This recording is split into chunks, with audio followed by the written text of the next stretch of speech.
In the war against chronic gut inflammation and diseases like inflammatory bowel disease, IBD, IL-22 has quietly emerged as one of the most promising therapeutic targets of the next decade.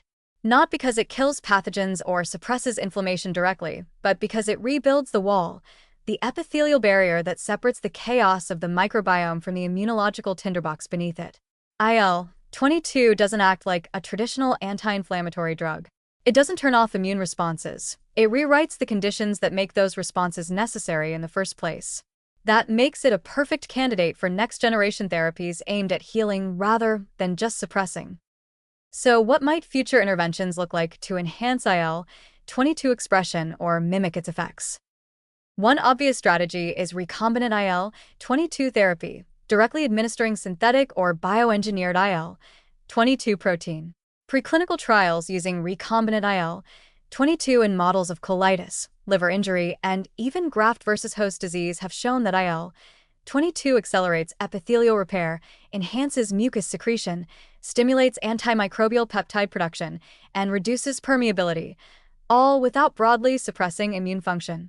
But the challenges here are substantial. IL-22 has a short half-life, is rapidly degraded in vivo, and its receptor is highly localized to epithelial cells, meaning that precise delivery is essential.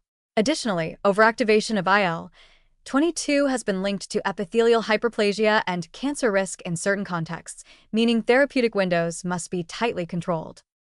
To solve this, researchers are exploring IL-22 fusion proteins, such as IL-22 Fc constructs, which fuse IL-22 with an immunoglobulin Fc fragment to increase its half-life and targeting precision.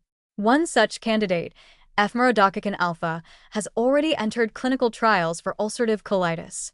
The goal is to provide sustained IL-22 signaling in the gut epithelium without triggering systemic inflammation or off-target effects.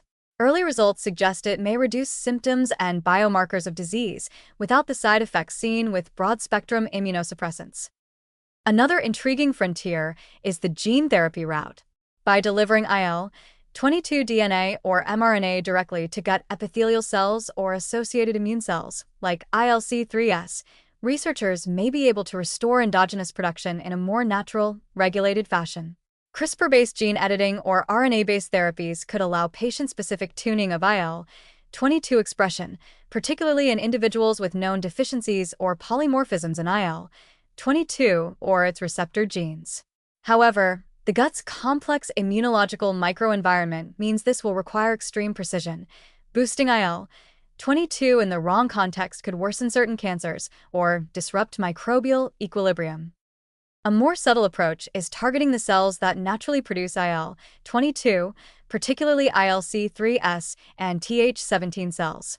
High-fat diets and microbial imbalance often suppress these cells' function, not because they're defective, but because they're swimming in a pro-inflammatory, lipid-loaded soup that reprograms their behavior. Therapies that reverse that suppression, such as fat metabolism modulators, TLR antagonists, or IL-23/IL-1 agonists, could selectively restore IL-22 without affecting other immune functions.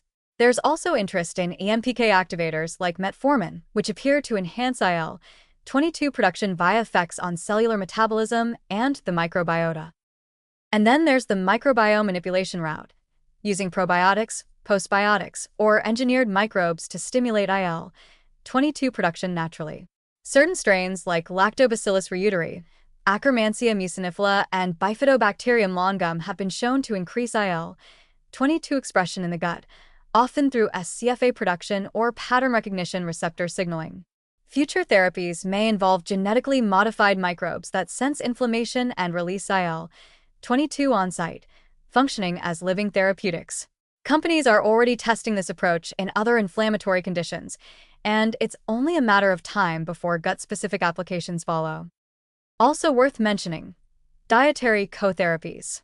Polyphenol, e.g. in berries, green tea, and turmeric, omega-3s, and prebiotics have all been shown to support IL-22 signaling, either directly or via their effects on microbial composition and epithelial stress responses.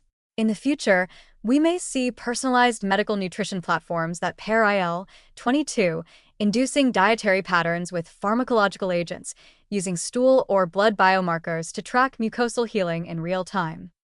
Yet one critical issue remains. Context matters. IL-22 isn't a blanket good. In settings of unresolved inflammation, chronic infection, or certain cancers, it may promote survival of damaged epithelial cells and contribute to pathology. Therefore, biomarker-guided targeting will be essential. Future therapies will likely include companion diagnostics to assess IL-22 receptor expression, microbiome profile, and epithelial turnover, ensuring IL-22 is deployed when it can repair, not enable. In the end, the therapeutic targeting of IL-22 marks a shift in how we think about treating gut disorders. Rather than carpet bombing the immune system with steroids and biologics, we may soon be able to retrain the mucosal interface, using IL-22 as both a builder and a peacekeeper. For IBD patients, this could mean less time spent managing flares and more time rebuilding the intestinal walls that should have never fallen in the first place.